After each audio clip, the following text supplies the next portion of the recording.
Have you finished your FAFSA? Here's exactly what happens next and why you need to be checking your dashboard every single day.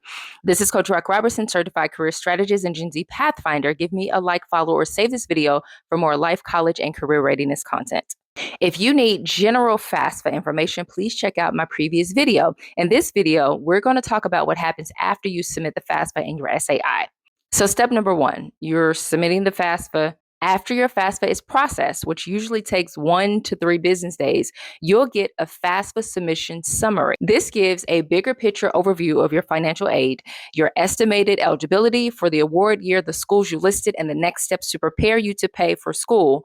Only you, the student, can access the summary, not your parents, not your contributors, okay? You'll find that summary on your dashboard when you log into studentaid.gov, and it will show you when your application was processed, when it was received, and everything. So when you're on that dashboard, here's what you're looking for. You're looking for your summary. That first tab is going to be your eligibility overview. And that is the most important tab because it's going to list the possible aid types that you may be eligible for. For example, it's going to list if you get grants, and grants are the things that you don't have to pay back. That is the federal Pell Grant.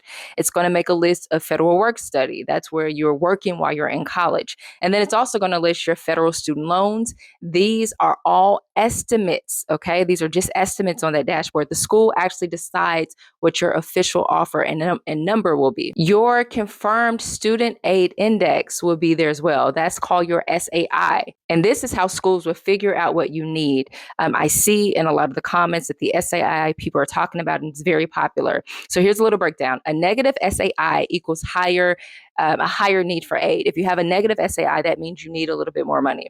And if you're selected for verification, you'll see a little asterisk on your dashboard next to the SAI. And when that happens, the school should contact you with the documentation requests and deadlines. So respond very quickly so your aid isn't delayed. If the school does not contact you and you see an asterisk there or a note saying that you're missing something, proactively submit what you're missing or contact the school directly and ask them what do they need from you. Again, another reminder, the aid amounts shown on your dashboard are all estimates based on your FAFSA data. Your school will make the final decision.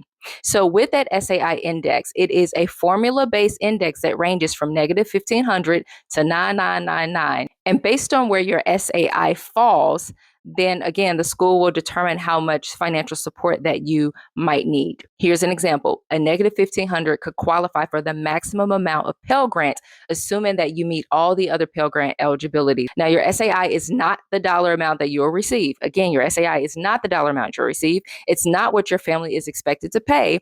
Neither is it your financial aid offer. It is just an index number used by all the financial aid pros and professionals to help build out your financial aid package. An official SAI in your FAFSA summary submission will happen after its processing. You also want to explore all the other tabs on your dashboard, the school info and the next steps tab, and make sure you're just checking everything so you're not missing any documents.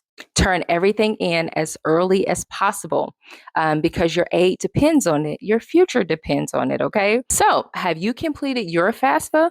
Let me know in the comments and drop the questions that you may have, and I can help you figure out what you need to submit or walk you through it as best as I can. This is Coach Rock Robertson, Certified Career Strategist and Gen Z Pathfinder, helping you and yours plan smart and strategic futures. Share this video with someone who needs to see it.